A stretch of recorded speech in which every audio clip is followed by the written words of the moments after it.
On YouTube, this is the LA Prepper, and today we are going to talk about knives.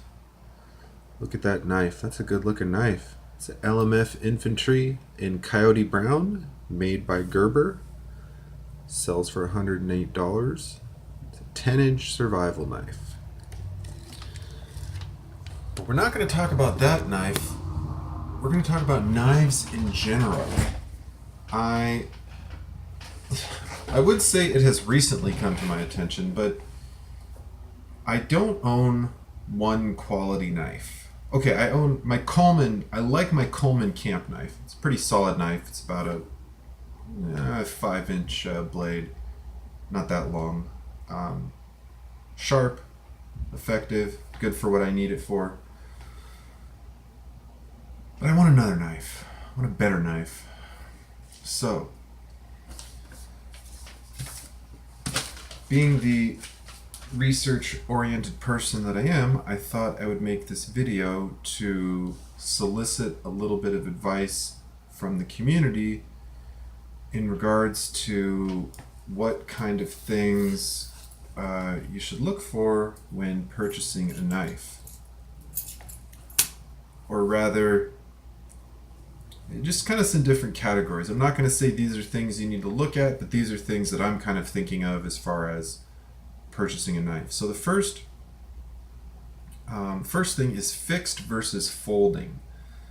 Obviously, they have kind of different purposes. Folding knives are a little easier to carry on you, carry in your pocket, put in a bag, things like that.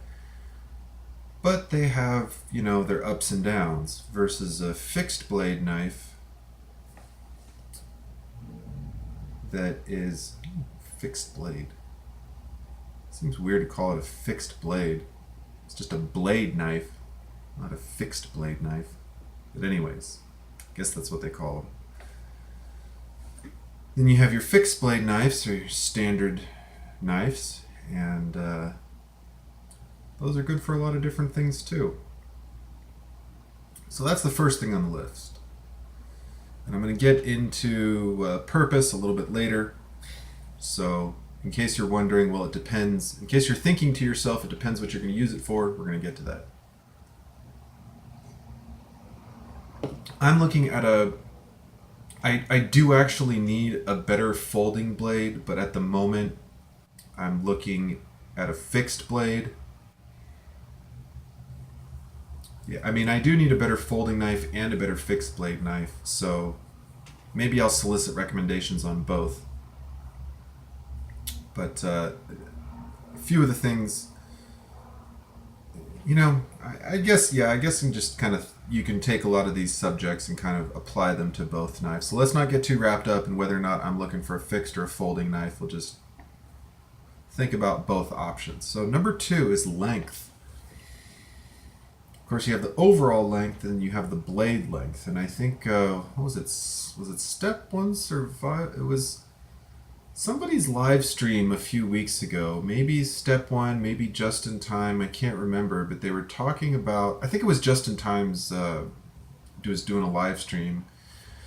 The question came up, what is the ideal blade length?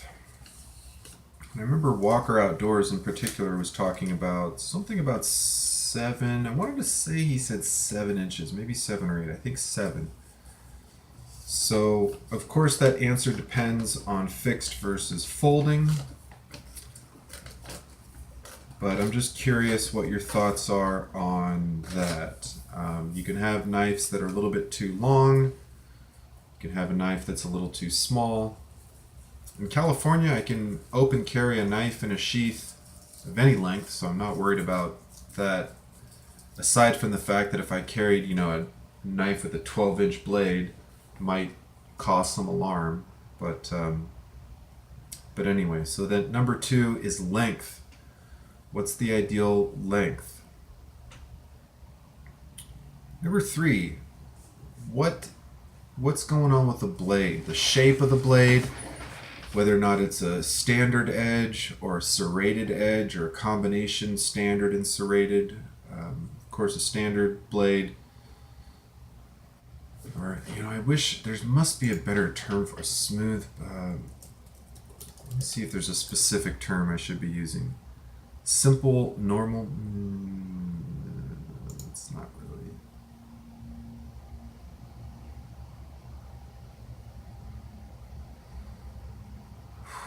Okay, so these are blade shapes. Clip point blade, drop point blade, tanto point blade, modified tanto. So I guess blade shape is going to come into this. But I'm also looking at whether or not you want it to be partially serrated, fully serrated, double edge, single edge, edge on the front and the back versus just the front. Of course, knives, there are a lot of different types of designs of knives, and they're can be used for a variety of different things. So perhaps some of you watching this video right now are thinking, well, you can't just say this is the best knife, or that's the best knife, or this is the best blade shape, or that's the best blade shape, or this is the best grind, or that's the best grind, flat grind, taper grind, hollow grind, convex grind, chisel grind. There's a lot of different types of shapes, grinds, etc. But for the moment, this is going to bring us into number 5, but I'm looking for more of a general use knife, not a knife that's in particular designed for any one thing, that a knife that has some amount of flexibility. So that brings us into number 4. A lot of things people like to do, there's a lot of things people like to do with their knives, whether it's chop wood, whittle, make feather wood, skin an animal, process an animal. One thing I see a lot of people doing with knives is batoning their knives, or using, taking the knife and hitting on the back of it to split wood.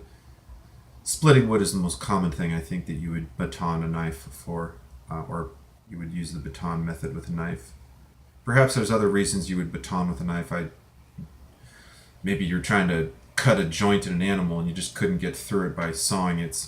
That's probably a bad example. But splitting wood, anyway, is the most common reason that you would want to baton a knife. So if I'm going to get a straight blade knife, I have a wood saw.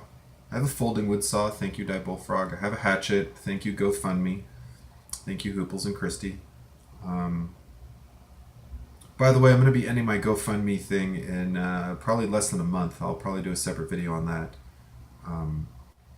Just a quick shameless plug on that.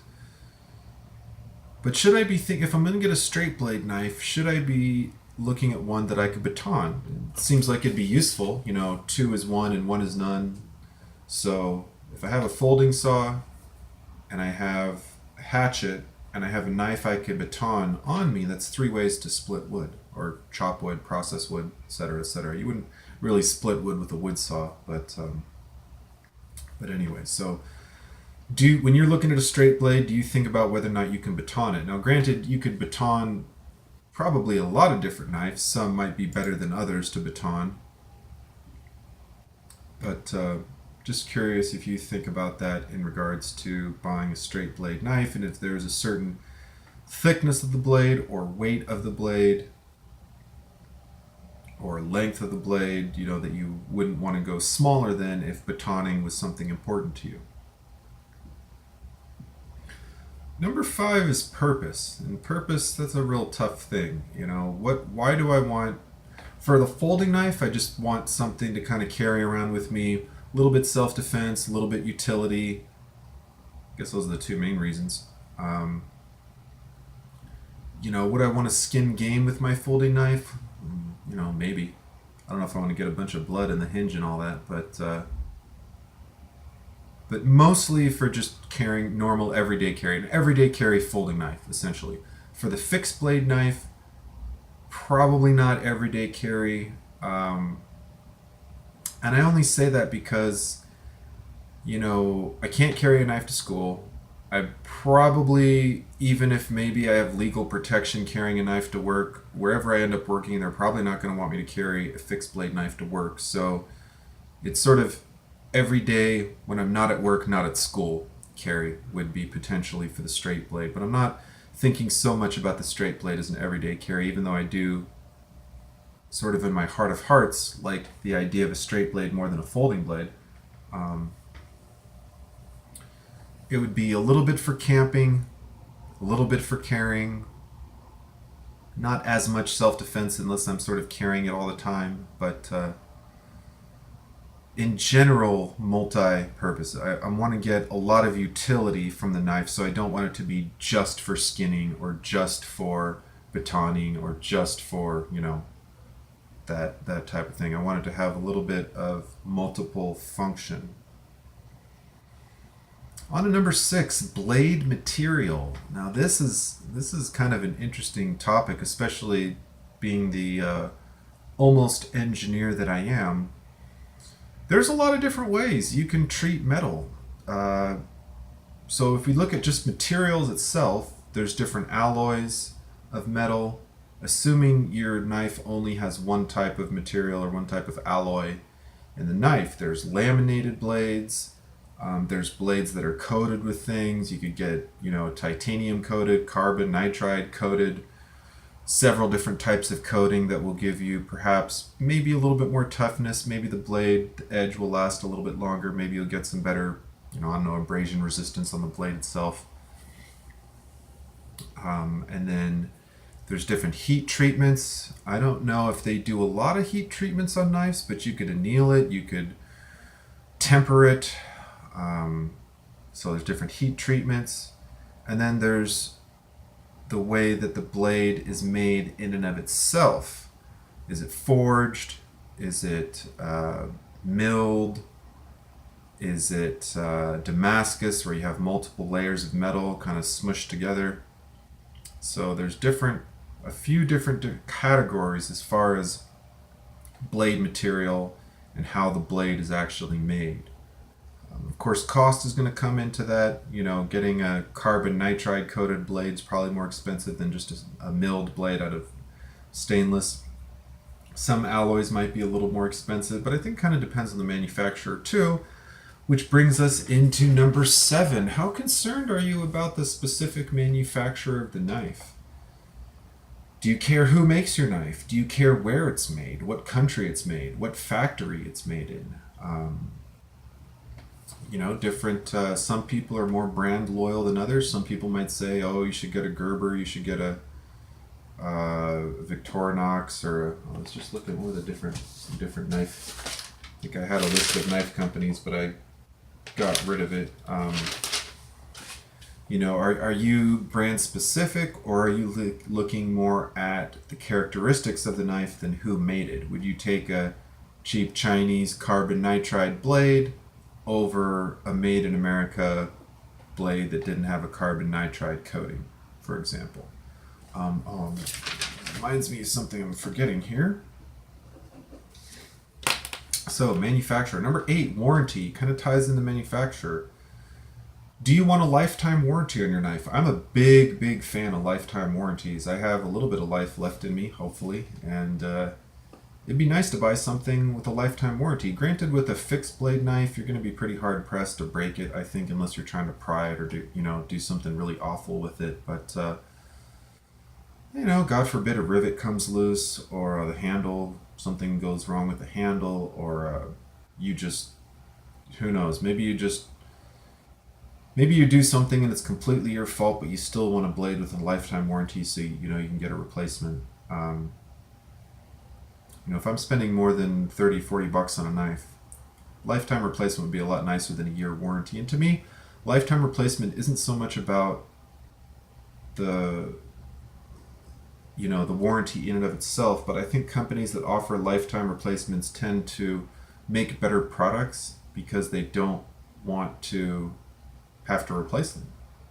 So I tend to find that companies that offer lifetime warranties, on average, produce a quality product. Now, that's probably not always true. There are, I'm sure, companies that offer lifetime warranties and they sell crap and they just figure we'll just send you a new one. But I don't think that's the norm. Companies, by and large, don't like to send out free stuff, so at least that's been my experience. Although, goes back into the manufacturer. Sometimes even manufacturers that don't offer a lifetime warranty are good about it. Say you buy a knife from Walmart, and I know Walmart's evil, but let's just say you buy a knife from Walmart, like a Coleman knife. It might not have a lifetime warranty, But Coleman being a pretty reputable brand, I suspect that if I accidentally or perhaps even intentionally completely trash their knife, that they might try to help me out. Maybe not with a free replacement, but maybe a coupon. Maybe they would repair it for me if I sent them the knife with a fee or something. Anyways, number 9, ergonomics. If the knife's not comfortable to hold and to use, are you going to use it? Are you going to enjoy it? Or are you just going to put it in a drawer and say, well, that's a nice knife, but it just doesn't feel right in my hand? People have different hand sizes. People have different shapes of their hand. Some people might want a larger grip. Some people might want a smaller grip. I know, for example, my Coleman handle, the knife of my Coleman is kind of a small handle. The tang sticks out a little bit from the wooden handle part that's on either side, and to be honest, my Coleman knife is not the most comfortable knife to use. It's a pretty solid knife, which is why I have it in my bug out bag and I wear it when I go hiking and such, but not the most comfortable knife to use, so it would be nice to have somewhat more comfortable knife. Number 10, sheath and or features. That Gerber that I'm looking at has a really nice, I believe this is included, has a really nice leg sheath included. I really like that, to be honest. Get a little bit tactical. Not that I really have any strong reason that I need that, but I will admit that sometimes even little things like, getting in and out of your car. Granted, if you're camping or hiking, you're not worried about getting in and out of your car, but it's not, you don't always need, as far as kind of moving around, it's nice not to have a knife on your hip, in my opinion. Sure, that's a very standard place to put a knife, but I think having the ability to mount it on your leg, I think that's more than cool. I think it has some practical, excuse me. I think it has some practical advantages. If anything, even if I did get a knife like this, I would probably still want to have a knife on my hip because 2 is 1 and 1 is 1. 1 is none, right? So maybe keep a knife on my right hip and then keep that knife on my left leg. So God forbid, bear comes out of the forest and grabs my arm. If my knife's on my right side, trying to reach over and pull it out is a little bit more awkward than if I have a knife on my left leg. Bear defense, right? I try not to mess with bears, obviously, but heaven forbid. Bear's not going to get me without a fight. I don't do that play dead shit. Sorry. I don't care what the ranger says. I'm not playing dead versus a bear, because what if he just wants to take a bite out of my face? What am I going to go tell the ranger? Hey, you told me to play dead. The ranger say, oh, sorry. That's what we're supposed to tell people. No. So, yeah, I'm not getting eaten alive by a bear without a fight. And number 11, kind of the afterthought, but the handle, I was talking about the handle a little bit. Do you have preference on the handle? Wood. This one has a, what do they call this grip? Nylon, I think, nylon grip. Textured rubber. Okay, so it's textured rubber grip. And maybe I'll add number 12, sort of other features. So number 11, handle. Do you have thoughts on the handle? Do you want a bigger handle, a smaller handle, wood handle, plastic handle? Handles that have rivets in them versus screws versus like this rubberized one doesn't have any rivets in it, so it's probably less, likely to come apart in that instance. But given that it is rubber, it's not going to be as fire resistant. I don't know if you want to be playing with the coals with your knife, but if you drop your knife in the fire, that handle's going to look like garbage. Now, granted, you drop your knife with a wooden handle in the fire, shouldn't be dropping your knife, but just saying. You drop your knife in the fire with a wooden handle, you can kind of kick it out, and it's probably not going to be that much worse for wear. You drop your rubberized handle in the coals, you might burn a big old hole in it and have a funky ass looking rubber handle after that. And depending, I don't know exactly how they how they make this rubberized handle, but they may or may not be able to fix it at the shop. Number 12, other features. You know, lanyard hole. Do you feel strongly about a lanyard hole? This Gerber has a pummel, a striking pummel. Actually has a pretty serious looking striking pummel. It's not just, you could kind of mess somebody up. You strike somebody with that. What else? Lashing holes. Oh, so you can make a spear out of it. I gotta admit, I'm starting to fall in love with this knife. It's a pretty sick knife. I like the sheath, I like the features. I don't really like the price, but if I'm gonna have it the rest of my life, I guess $100 isn't too much for a knife if I'm gonna keep it forever. It comes with a warranty. Let's see, what's the warranty? Gerber has a Gerber guarantee. I don't know if it has a warranty. Wrong T.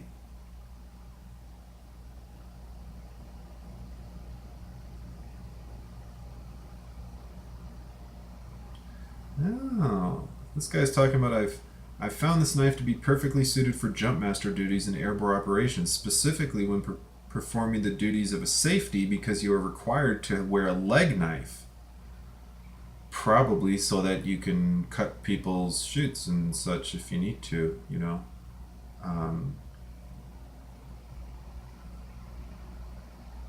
The webbing has rubber stitching that grabs onto your uniform and boots, which keeps it stable on your leg.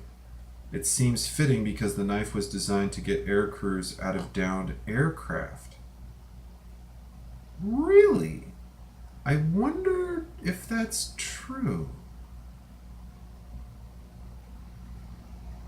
Yeah, because you'd have to cut the seatbelt potentially if the person's unconscious and they can't the seatbelt's jammed or something. Anyways, very, very interesting.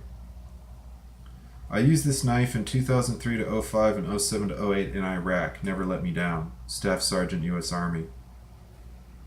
Very short but sweet review. Had to take time to send a good review in for this knife. Took it the first time to Marja, Afghanistan, 2011. Look it up. From everything to opening MREs to breaching small doors. This knife held up great. Sheath was great for different attachment locations. I started it on the drop leg to a belt and finally upside down on my flak.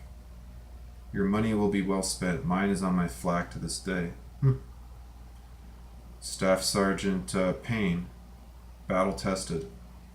Here we go. I recently got this knife. I think I got a different version. It came with a strap cutter. I love it. Ooh, that's cool. I love it for the eats tree branches, and the sheath is a tight fit, which is great. By a low-key prepper. So, good reviews. All 5-star reviews. Oh, there's some other reviews. I guess, more.